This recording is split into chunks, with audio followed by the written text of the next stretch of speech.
The truth is, Jim Carrey's a legendary actor who has made some of the funniest movies we all know and love. From movies like The Mask to Ace Ventura and even Cable Guy, Jim has always shown the world that he's a one-of-a-kind actor.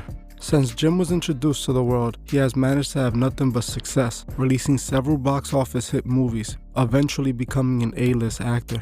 Many people might know Jim as the funny, harmless, goofball actor that they all have come to love. But what if I told you that Jim Carrey wasn't who he appears to be? That his success isn't only because of his acting chops, but due to something far more sinister. Join me in this episode as we uncover the dark truth about Jim Carrey. Jim Carrey was born January 17, 1962 in Newmarket, Ontario, Canada. By the time Jim Carrey was 8, he was already making faces in the mirror, practicing his impressions. He would practice day and day, and by the time he turned 10, he felt that he had perfected the art of impressions. Growing up, Jim spent most of his early life living in Scarborough, Ontario. Then he would later move to Burlington, where he would spend the next 8 years of his life. When Jim Carrey was in his teens, his family would end up becoming homeless as they were struggling financially, as Jim's dad couldn't find employment. Jim's family would sleep in a Volkswagen van while Jim and his brother slept in a tent at a park nearby. His dad would eventually find employment and things started to get back on track for the family. Jim would end up getting a job with his dad at the factory his father worked at. He would end up dropping out of school to proceed comedy and to work at that factory. This is around the same time Jim would attempt his first stand-up comedy show. His father would help Carrey put together a stage act and they headed to a local comedy show.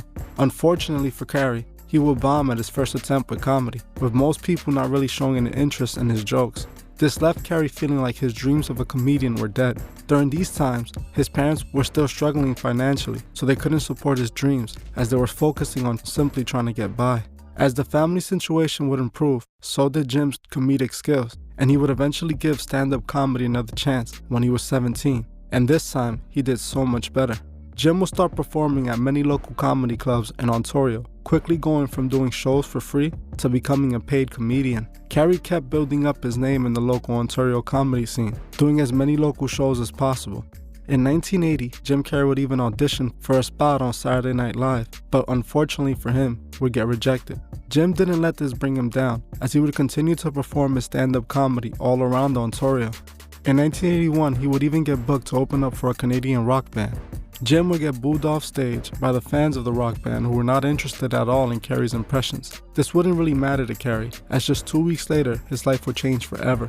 The Toronto Star, which was one of Toronto's biggest newspapers at the time, put Carrey on the front page of their entertainment section, praising him for one of his stand-up shows. This would be Carrey's first mainstream appearance, and it gave him the exposure he needed, helping him get many small roles in shows, making this the first move into Hollywood. That summer, he would even end up getting casted as the lead role for a made-for-TV movie called Introducing Janet, which was later changed to Rubberface. In 1983, Jim would decide that he would permanently move to Hollywood to have a better chance at getting the roles he wanted. At first, while out there, Carrey wasn't receiving much success, but in 1983, he would eventually land a main role on The Duke's Factory, a sitcom for NBC. He would end up getting some supportive roles and small appearances after this. In 1990, Carrey would end up getting a role on the show In Living Color, a show developed by the Wayans brothers. This show gave Jim the mainstream attention he needed, as he would end up getting the big movie role that would change his career after this. Jim would end up being casted to play the main role in the hit movie Ace Ventura: Pet Detective. The movie would gross $72 million in the box office, and soon Jim was getting called for movie offers left and right.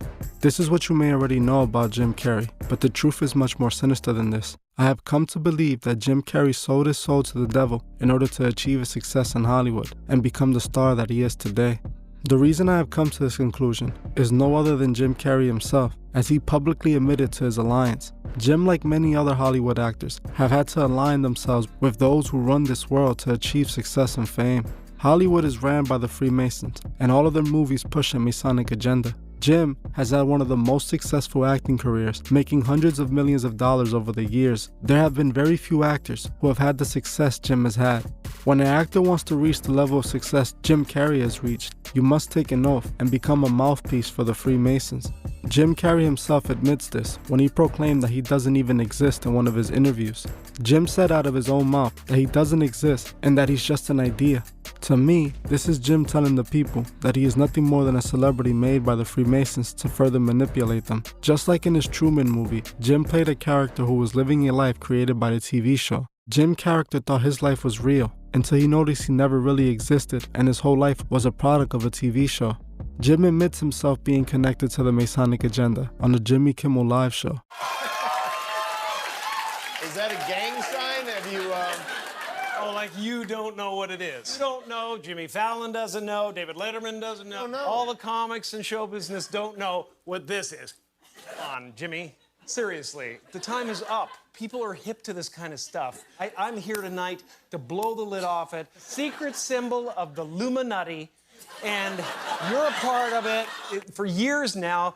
Talk show hosts, people on television, people in sitcom have been hired by the government to throw you off the track, to distract you, to make you laugh and stuff like that, make you happy and docile so you don't know what's really going on. You know, when they get out there in the woods in a circle naked and they decide these things and... Even though he is clearly trying to make a joke out of the whole situation, you can still see the honesty in the joke. Jim admits that there is a secret group in control using celebrities to distract the masses from the truth. When Jim enters the show, he can be seen throwing up the all-seeing eye and sticking out his tongue in the middle of it, clearly indicated that he is indeed associated with the Freemasons. While Jim was being interviewed, he even began to name a bunch of celebrities who are connected to the Freemason order. Jim was making it all appear as it was just a big joke, as he was trying to hide the truth in plain sight using comedy. Jim knows most of his fans are too manipulated to even look past the jokes and realize that there's a lot of truth in them. To me, this entire appearance was to mock those who seek the truth. Like Jim said, the joke is up, people are starting to wake up and see the truth. The sad thing is, many people don't care about the truth or are willing to accept it. This wasn't even the first time Jim made an appearance that raised questions. In 2014, Jim appeared on the Halloween episode of SNL, where he came dressed as a Baphomet-themed Elvis. He called the character Elvis Presley, as he was dressed in red with horns on his head.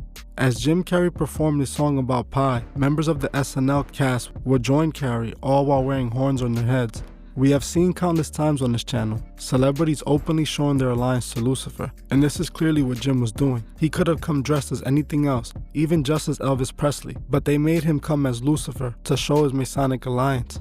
Many people have also speculated whether Carrey has something to do with the passing of his girlfriend, Katarina White. She was Jim's on and off girlfriend that had passed away after she ended her own life. Many people have pointed their fingers at Jim, including White's mother, who herself felt Jim was responsible. Some people online have speculated that it could have been a sacrifice. Many point to the letters written by Katarina, where she accuses Jim of not being good to her and accuses him of more than just mistreating her. What I found strange about the whole situation, Jim himself was casted to play the main role in a movie called The Number 23. In the movie, Carrey plays a character who starts to see a connection with a book and the number 23. He realizes that the 23 is connected to everything in his life, and he also realizes that his girlfriend in the movie would pass away. Eventually, he realizes he's the one that would be responsible for it. I find this interesting as Jim would be accused of doing this very thing in real life. In my opinion, I did find the situation suspicious. The fact that she went out like many other celebrities in Hollywood raises questions. We all know that's the go-to way the Masons use to get rid of people. I can't help but to question if there's actually something far more sinister behind what happened to her. To me, it's clear that Jim is part of the Freemasonic agenda. Like Carrey said, these celebrities are created just to manipulate the audience and keep them distracted from ever figuring out the truth. That's exactly what Jim is, another Masonic puppet used to further destroy the masses. Jim movies have promoted Masonic morals to the masses, and these movies turn Carrey into a star. I know I normally don't do actors, but if you guys would like to see me cover more actors, let me know in the comment section. Name a few actors you guys would like to see. I'm not denying that Carrey, like most celebrities, had to work hard to achieve their success, but they also have to take an oath and be used to spread Masonic values. In my opinion, Jim Carrey didn't ever want to be homeless again, and he was willing to do whatever it takes to assure he would make it. Like I said many times on this channel, we shouldn't idolize these celebrities as they're not gods. We must remember an agenda is in full motion. We must not allow them to guide us in the wrong direction. We must remember to help those who can't see the truth find the truth. Thank you for watching this episode of The Truth Is. If you would like to further support the channel, join me on Patreon. The link would be in the description. If you join before the 28th of this month, you could be entered to this month's monthly raffle, where you can win a shirt, a cash prize, and even pick a video topic. Also, please leave a comment below on your thoughts on this video and on any future topics you would like to see me cover on my channel. If you like this video, please hit the like button, as this helps other people find these videos. If you're new to the channel, please subscribe and hit the bell so you can be notified of future videos. Please follow me on Instagram at TheTruthIs01 and on TikTok at TheTruthIs. I will gladly appreciate it. Thank you. Goodbye.